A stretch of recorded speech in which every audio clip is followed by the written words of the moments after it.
வணக்கம் மக்களே. ரேஷன் கடையில் வாங்குகிற புழுங்கரிசி வச்சு ஒரு 15 மினிட்ஸில் இடியாப்பம் நம்ம வீட்டிலே செய்யலாங்க. ஸோ எப்படி செய்யலாம்னு சொல்லிட்டு தெரிஞ்சுக்கலாம் வாங்க. ஃபஸ்ட் அதுக்கு நான் 2 கிளாஸ் அளவுக்கு புழுங்கல் அரிசி எடுத்துக்கிட்டாங்க பாருங்கள். ரேஷன் கடையில் வாங்குகிற அந்த புழுங்கல் அரிசி தாங்க. ஸோ இதை ஒரு 3 தடவை தண்ணீர் ஆட் பண்ணி நல்லா சுத்தம் பண்ணி வச்சுக்கலாம். இங்கே பாருங்கள், நல்லா சுத்தம் பண்ணி வச்சு இதில் ஒரு துணியை வச்சு அதில் நல்லா ட்ரை ஆக்க விடலாம். இந்த அரிசியில் இருக்கிற ஈரப்பதம் எல்லாம் கொஞ்சம் போனோடனே பார்த்திங்கன்னா மிஷினில் கொடுத்து நம்ம மாவை அரைச்சிக்கலாம். ரொம்ப சாஃப்டாக நம்ம அரைச்சி வச்சுக்கணும். நம்ம இட்லி மாவு கரைப்போம் பார்த்திங்களா, அதை விட ரொம்ப சாஃப்டாக இந்த மாவை அரைச்சி வச்சுக்கணும். ஸோ அதே சமயம் ஒரு பாத்திரத்தில் ஒரு 1/2 லிட்டர் அளவுக்கு தண்ணீர் ஆட் பண்ணி நல்லா தண்ணீர் கொதிக்க விடலாம். இங்கே பாருங்கள், தண்ணி நல்லா கொதிக்க ஆரம்பிச்சிச்சு. அரிசியை அரைச்சாச்சு. இதில் நான் 1 டம்ளர் அளவுக்கு மட்டும் இப்போ எடுத்துக்கிட்டேன். பாருங்கள் எவ்வளோ சாஃப்டாக இருக்குது. இது போல் நல்லா மாவு சாஃப்டாக நல்லா நைஸாக அரைச்சி வச்சுக்கணும். இதில் 1 பிஞ்ச் அளவுக்கு உப்பு, ஆல்ரெடி நம்ம கொதிக்க வச்சுருந்தேன் இந்த ஹாட் வாட்டர் பார்த்திங்கன்னா கொஞ்சமாக நம்ம ஆட் பண்ணலாம். ஆட் பண்ணி நல்லா மிக்ஸ் பண்ணுங்கள். ஸோ கொஞ்சம் கொஞ்சமாக நான் ஆட் பண்ணி மிக்ஸ் பண்ணுறேன். ஒரு 1.5 டம்ளர் அளவுக்கு தண்ணி ஆட் பண்ணாலே போதுமானது. அப்படியே ஃபுல்லாக ஊற்றிடாதீங்க, மாவு ரொம்ப தனித்தனியாகிடும். ஸோ இங்கே பாருங்கள், நல்லா மிக்ஸ் பண்ணிட்டேன். நம்ம கையில் நல்லா கெட்டியாக பிடிக்கிற அளவுக்கு அந்த தன்மை இருக்கணும். ஸோ இட்லி பாத்திரம் எடுத்தாச்சு. அதில் ஒரு 1/2 லிட்டர் அளவுக்கு இல்லை 3 டம்ளர் அளவுக்கு தண்ணீர் ஆட் பண்ணிக்கலாம். ஸோ ஆட் பண்ணி ஸ்டவ்வில் அது வைக்க ஆரம்பிச்சிடலாம்.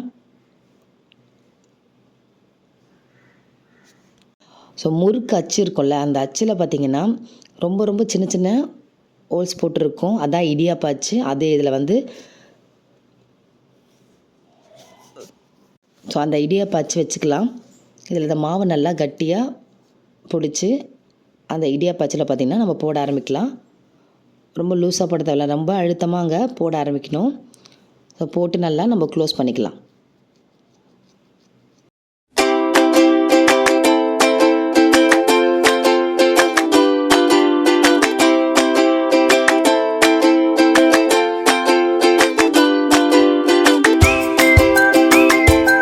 ஸோ க்ளோஸ் பண்ணியாச்சு. பாருங்கள்,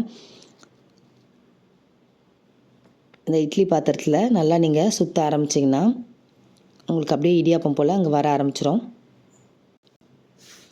ஸோ இது போல் பார்த்திங்கன்னா பண்ண ஆரம்பிக்கலாம். இங்கே பாருங்கள், நல்லா இடியாப்பம் போல் அங்கே வர ஆரம்பிச்சிச்சு. இது போல்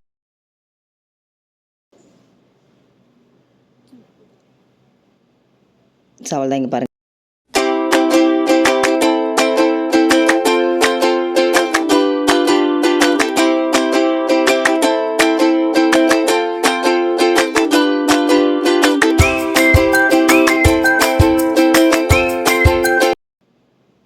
சவால் தான். இங்கே பாருங்கள்.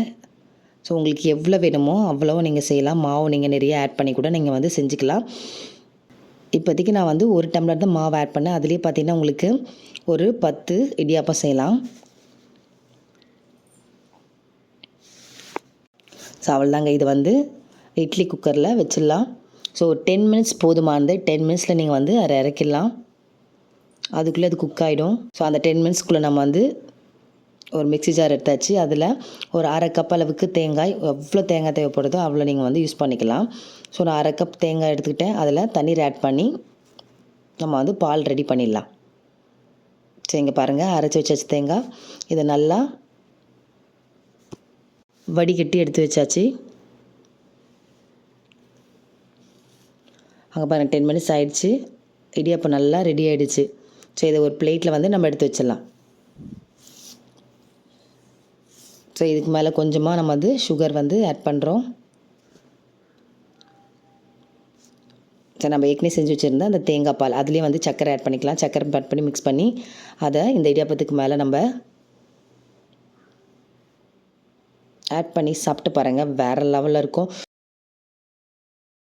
இங்கே பாருங்கள், ரெடி ஆகிடுச்சு. இடியாப்பம் உதிரி உதிரியாக இருக்குது. ஸோ அவ்வளோ இந்த அரிசியிலேருந்து பார்த்திங்கன்னா இப்படி செய்யலாம். ஸோ உங்கள் வீட்டில் நீங்கள் செஞ்சு பாருங்கள். பிடிச்சிருந்தா லைக் பண்ணுங்கள், ஷேர் பண்ணுங்கள். தேங்க்யூ.